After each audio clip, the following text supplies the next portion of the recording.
How to prepare for April attempt, first attempt का सबसे अच्छा तरीका क्या होगा, किस तरीके से हमको प्रिपरेशन करनी चाहिए। तो मेरा ओपिनियन है जो मैं आपको बता रहा हूं, एक अच्छा इफेक्टिव तरीका ये हो सकता है। सबसे पहले आपको क्या करना है, know your syllabus, exactly syllabus आपका क्या है, कौन कौन से टॉपिक्स हैं वो आपको अच्छे से देखना है। ठीक है, जब आप ये काम एनालिसिस को कर रहे होगे तब आपको एक लिस्ट बनानी है, मेक लिस्ट ऑफ टॉपिक्स या फिर चैप्टर्स। कैसे, उनको डिवाइड कर देना है 3 कैटेगरी में। एक वो कैटेगरी जो सबसे ज्यादा इंपॉर्टेंट है, यानी कि ऐसे टॉपिक्स चैप्टर्स जिसमें से सबसे ज्यादा क्वेश्चन पूछे जा रहे हैं, यानी कि जिनका वेटेज सबसे ज्यादा है।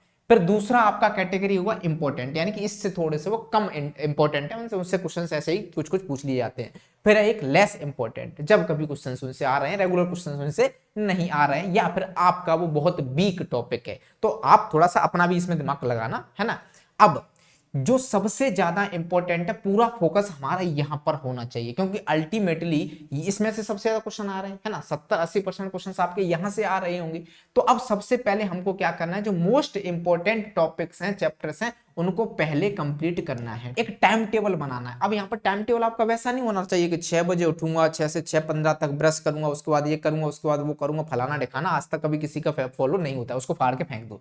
तो यहाँ पर जो आपका टाइम टेबल होना चाहिए, टॉपिक वाइज होना चाहिए, कि मुझे पहले ये टॉपिक कवर करना है, और ये टॉपिक आज कवर करना है, ये अब करना है ना। तो उस टॉपिक को प्रॉपर जब आप कवर कर लेते हो, राइट, तो उसके बाद आपको उसके शॉर्ट नोट्स बनाने हैं, और उसको तब तक रिवाइज करते रहना है जब तक कि आप उसको अच्छे से दिमाग में घुसा नहीं लेते, है ना। मतलब ऑफ कोर्स यदि आप आज किसी चैप्टर को पढ़ो तो आज तो वो याद होगी, ठीक है। तो रिवीजन का एक बेस्ट तरीका होता है कि देखो टाइम तो इसमें शॉर्ट नोट्स में लगता नहीं है ना।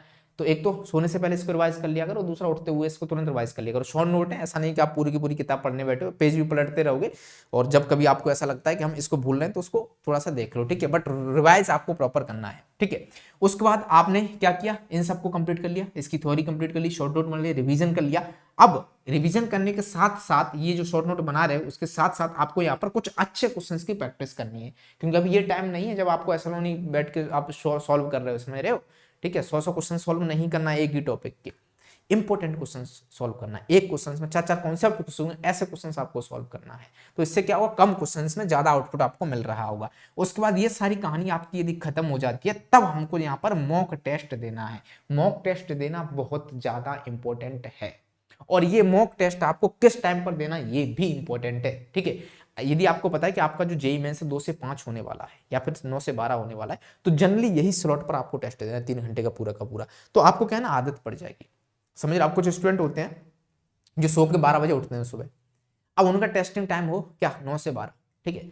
तो जब मान लो वो सैटरडे तक ऐसा करते रहे और संडे को उनको 9 से 12 टेस्ट देना है, तो डेफिनेटली वो अच्छा उसमें स्कोर नहीं कर पाएंगे, वो काफी ज्यादा प्रॉब्लम आएगी। जितना वो कर सकते थे उतना नहीं कर पाएंगे, क्योंकि आपकी नींद प्रॉपर होनी चाहिए, है ना, पूरी एनर्जी उस टाइम पर आप उसके आदी हो चुके हो, आपकी वो हैबिट में आ चुका है, समझ रहे हो। तो उस तरीके से आपको इसका भी थोड़ा सा ध्यान रखना है, जिस टाइम पर आपका जेईई मेंस है उस टाइम पर ही आपको मॉक टेस्ट देना है। एंड आखिरी इंपॉर्टेंट पॉइंट, एनालिसिस, जो कि बहुत ज्यादा इंपॉर्टेंट है। मॉक टेस्ट दे के फाड़ के फेंक नहीं देना है, ठीक है, क्योंकि अभी ऑनलाइन दे रहे हो तो ऑफकोर्स फाड़ तो नहीं पाओगे, बट दे के छोड़ नहीं देना है। सिर्फ हमको स्कोर से कोई लेना देना नहीं, वो इंपॉर्टेंट नहीं, मैटर ही नहीं करता। वो सबसे इंपॉर्टेंट है कि आप जो मॉक टेस्ट दे के आए, चेक करो कि आपको जो टॉपिक आता था उसमें भी गलती हुई, कौन सी गलती हुई, इसको मार्क करो, लिखो कि अगली बार से मैं इस गलती को नहीं करूंगा। ये सिली मिस्टेक नहीं होनी चाहिए। आपको लगता है वो सिली मिस्टेक है, बट मिस्टेक मिस्टेक ही होती है। आपके मार्क्स जाएंगे, आपको 4 मार्क्स जहां मिल सकते थे, आपको वहां पर -1 मिल रहे होंगे, तो मिस्टेक ही हुई वो, ठीक है। तो इनको कैसे भी करके आपको मिनिमाइज करना है। ऑफकोर्स 100% खत्म तो नहीं होते, बट मिनिमाइज करना है,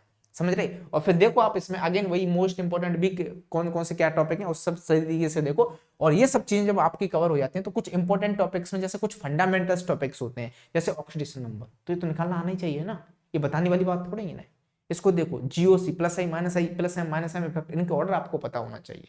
डायपोल मूवमेंट क्या होता है, फाजन्स रूल क्या होता है, ये बेसिक टॉपिक्स हैं जो हर जगह आ रहे हैं, वो तो आपको एटलीस्ट आना ही चाहिए। यदि आप इन बातों का ध्यान रखते हो तो डेफिनेटली आपका कम समय में ज्यादा आउटपुट आपको मिल रहा होगा, ठीक है।